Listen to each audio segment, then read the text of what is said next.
और बोले, देवी सती आप वरदान मांगो। सती जी ने कहा, सती मरत हर सन वर मांगा।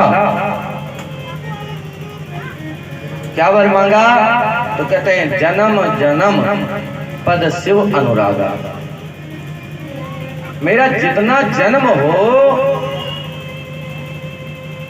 उन सारे जन्मों में भगवान भोलेनाथ हमें प्राप्त हो।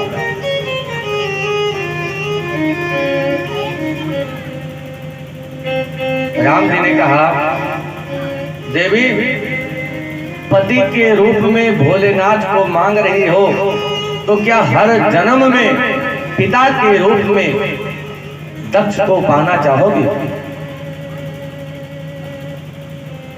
सती मैया ने कहा, प्रभु मुझे किसी चतुर की बेटी मत बनाना, किसी दक्ष की बेटी मत बनाना। मुझे मूर्ख की बेटी बना देना, अज्ञानी की बेटी बना देना, जड़ की बेटी बना देना, पत्थर की बेटी बना देना, लेकिन किसी ज्ञानी की बेटी मत बनाना। राम जी ने कहा, देवी तुम पत्थर की बात करती हो, मैं पर्वत की बेटी बना करके भेजूंगा। और माता सती वही हिमालय के पुत्री पार्वती के रूप में प्रकट हो गई और पुनः तपस्या करके भगवान भोलेनाथ की सानिध्यता प्राप्त करी।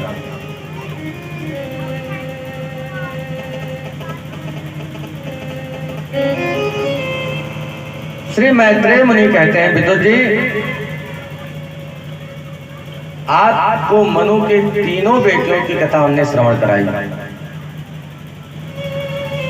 अब जो दो बेटे हैं, प्रियव्रत और उत्तानपाद, उन दोनों बेटों में सबसे पहले उत्तानपाद के चरित्र को श्रवण करो। महाराज उत्तानपाद की दो पत्नियां हैं। बड़ी पत्नी सुनीत और छोटी पत्नी सुरुच।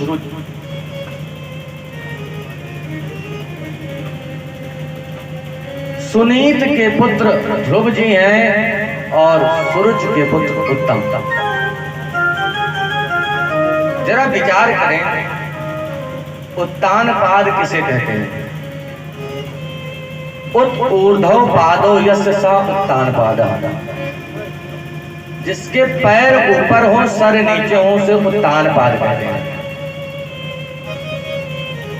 विचार करें, जब हम माँ के गर्भ में रहते हैं तो हमारे पैर ऊपर रहते हैं और सर हमारा नीचे रहता है, अतः हम लोग ही उत्तानपाद हैं। महाराज उत्तानपाद के दो पत्नियां थी, सुरुच और सुनीत। हमारी भी दो पत्नियां हैं। कौन कौन? तो कहते हैं एक बुद्धिमानी और एक मनमानी।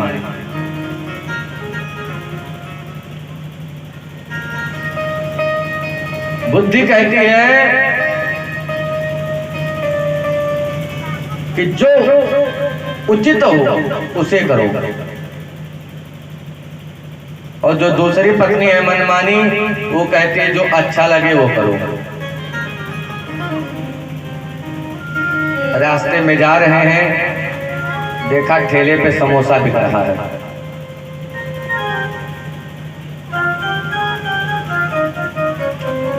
तो जो बुद्धिमानी है वो पत्नी कहती है कि राम राम राम, इस ठेले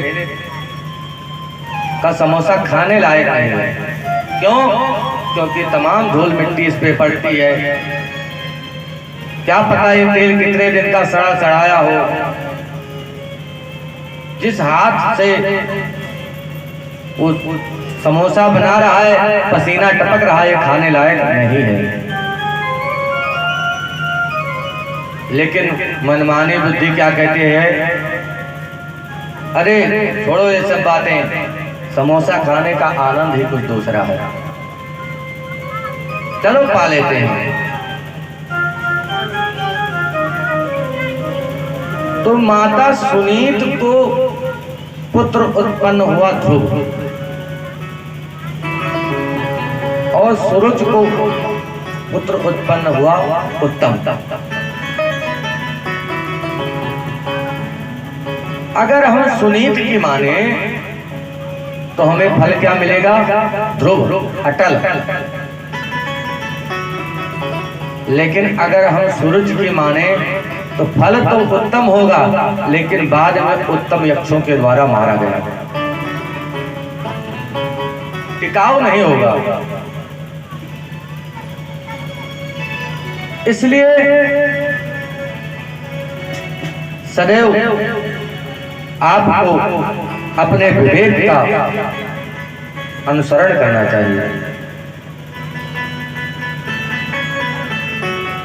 एक बार महाराज उत्तानपाद अपने सिंहासन पर बैठे हुए थे। ध्रुव जी को पता चला कि वे महाराज उत्तानपाद के पुत्र हैं।